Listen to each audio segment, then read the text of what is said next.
Hello, fellow traders. 'Tis I, the Rumpled One, coming to you on Thursday, July the 20th. The year is 2023. Let's talk trading. Trading red news with Walmal. As always, these videos are for educational purposes only. Your results may differ from mine. Walmal, we got red news in 10 seconds. Here we go. 5 Yep. seconds. Yeah, we have unemployment news coming out, weekly unemployment to be exact about that. Okay, it looks like we're going down for a little bit. Let's see. We dropped a few pips. They're pushing Yeah, it we further down. had a huge gap down, then it filled the gap, and now it's pushing down, which You probably had a means gap numbers down get or filled. gap up? I had a huge gap down. No. I had a gap down of 8 pips, then it turned around and filled it, and then dropped further. Yeah, I've got a low of 591 right now. Yeah, my 28,591. yeah, my low is 60 even. Okay, looks like we're pushing back up here. And then all Yeah. back down. Okay, that first minute's done. Let's see what happens. The numbers that came in, they were expecting let's see, they were expecting 239,000 job losses, and they got 228,000, so it's a little bit better than expected. The interesting one was they were expecting a loss on the, which is orange news, on the Philly Fed manufacturing index. So we're expecting a loss of 10.1, and they got a loss of 13.5, which is a pretty significant miss. Okay, looks like we're trying to come back to the open. We did it, and there we go. We just had a 23% retrace on the fibs. Coming up to the psychological 2875. We got a flip-flop box there. Yes, we do. I did not take that trade. Just didn't feel confident. Well, if We any, had. go Go ahead. ahead. You go ahead. I was just going to say, we're also going into, like you said, going into that 75. So there were, at least on my charts, there wasn't enough room to take a trade. Especially since my spread was pretty big. It's actually back down to about a half a pip now, but it was at that time probably close to almost 2 pips. Right, I didn't So want to take that trade because H4 is red and M30 was still red. yeah, Actually, if you no, M30 turned slightly green, but let's see. But H1 was still red. I was thinking, if anything, these are just little pullbacks and look for shorts. And there we go. We got a short on a flip-flop box there. Except I have a hard time shorting in the rat zone, lower rat zone, green rat zone. understandably, we've got 104 pip range for the day so far, which is in 55 percentile going back 20 days. So basically a month's worth of data. Yesterday was the big day where we had 174 pip range. And that's why right now we're right at the edge of the wick zone, yesterday's wick zone. We came out of it for a little bit, but not by very much. But we're back in it. We're actually right at the low from yesterday. Yeah, right here. Yeah, the low of yesterday was the high of, let's see, July the 10th.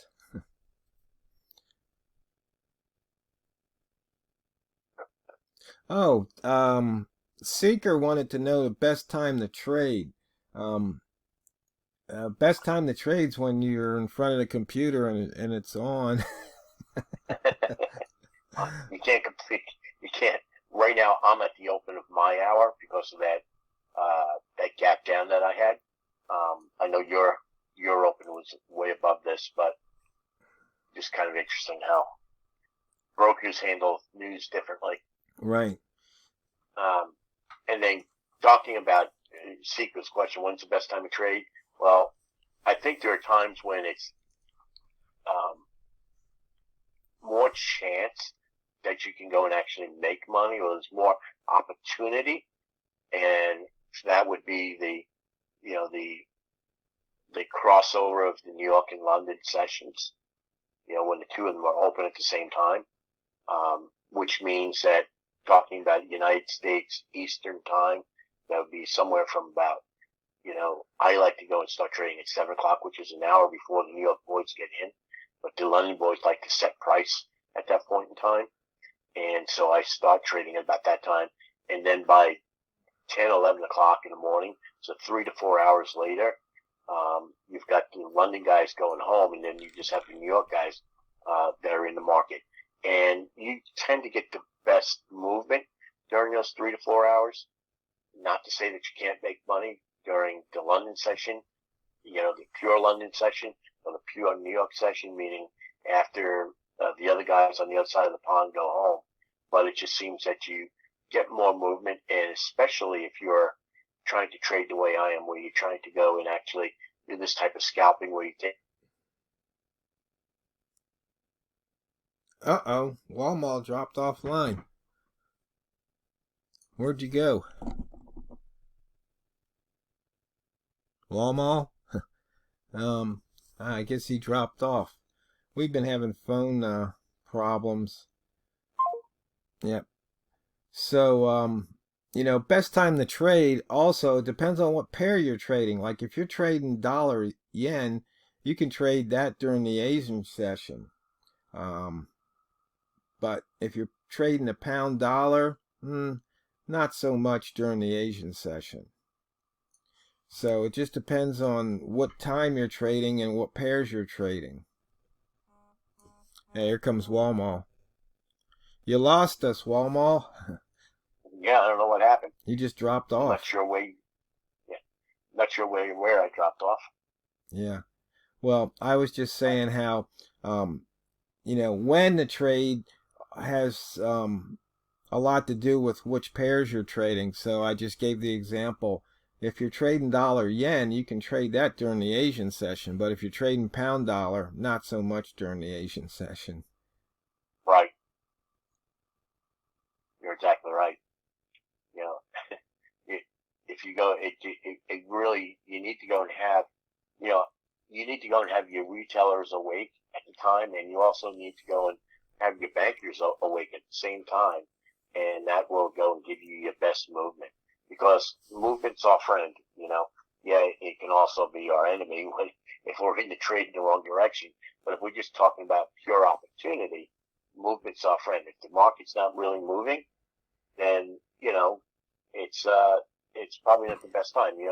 It's sort of like if you try to trade the pound dollar at 3 o'clock, Eastern time in the afternoon, the reality doesn't move then. Sure, it moves then. The market's always moving, but it's the type of thing where you'll see an hourly range of maybe 6, 7, 8 pips.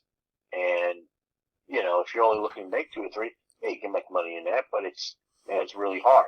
I'd rather go and try to make my money when the market moves, 20 to 30 pips. There's more opportunity. Yeah, this news really hasn't done much. Seems No, like it's pretty dud. I think it is because the news was better for the U.S. economy, but it wasn't, hugely better. There was 11,000 less jobs that were lost, than was expected. That, we got the Fed meetings coming up next week. That's not going to really do anything or play into that. And we're dropping now. That last flip-flop box to the south would have paid off 8 pips at the moment. Yeah, you could have picked up 7, 8 pips on that one. So like I was saying earlier,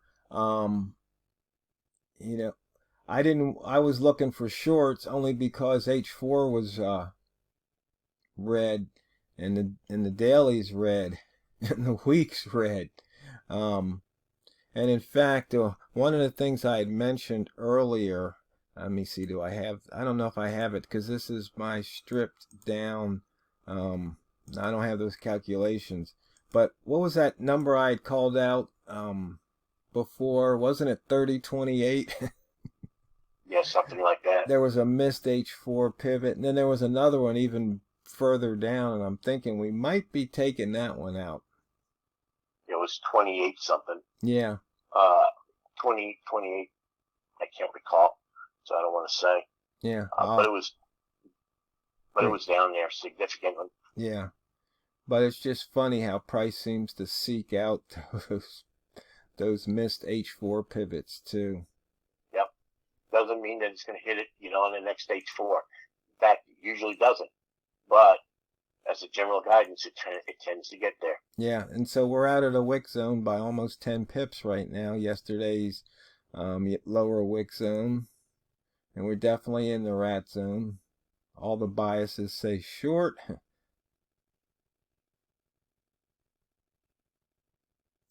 Yeah, right now to go long is almost suicidal. Right. It's just, it's sort of like, you could go and dip up, like if you look back 1, 2, 3, 4, 4 or 5 candles, there's that little push up. Could you made money there? Yeah, you could make a half a pip or something, maybe a pip, and it would, to me, during a news event, and we're still in a news event because, price, we're so close to it, spread could easily, just widen out big time for no apparent reason, and that's one of the dangers about trading during red news is that, it creates volatility, which is what we want, because what that does, that shake up, what it does is it allows, it gets the market moving again, and because of that, we can then make money. But you also got to be smart about it and recognize that, hey, if the market's moving in a particular direction, here, where is it moving? It's moving down. It's clearly moving down, and because of that, don't take those reversal trades right now. Wait for it to settle out a little bit. Wait for it to, figure out what it wants to do. And then at that point, then take your reversals. That's when, it's sort of like you were talking about, you wanted to be a green rat because where we're at in terms of price and everything. Yeah, I agree. But at the same time, you can't just be a green rat at any point in time on a chart. You got to go wait for price to come to a logical spot where it's more than likely going to be willing to go or wanting to go and turn around and go back towards that middle. Because that's what your green rat in this situation is saying. Price has extended itself too far down. It's now time to start going back towards the middle a little bit. And you see that if you just look at a daily chart, just about every single daily candle, if it's a down candle, there almost always is some type of wick on the bottom. And what is that? That's your green rat trade of going from the bottom of it back up to where it finally closes out. Yeah, exactly. That was something I observed, God, I don't know, over a dozen years ago, I think. Just by looking at the chart, it just hit me. It's like, look at those wicks. And that's when I started playing with frequency distributions. So now the question comes down to, when do you enter those trades? Yeah. And my answer to that is, the answer to that is, one, you wait for the market to settle down, okay? And when I say settle down, it's still not making lower lows, and it's turned into the situation where it clearly is starting to move in the other direction. Right. And now we can go and pick up, usually it'll move 10 to 20 pips in that other direction.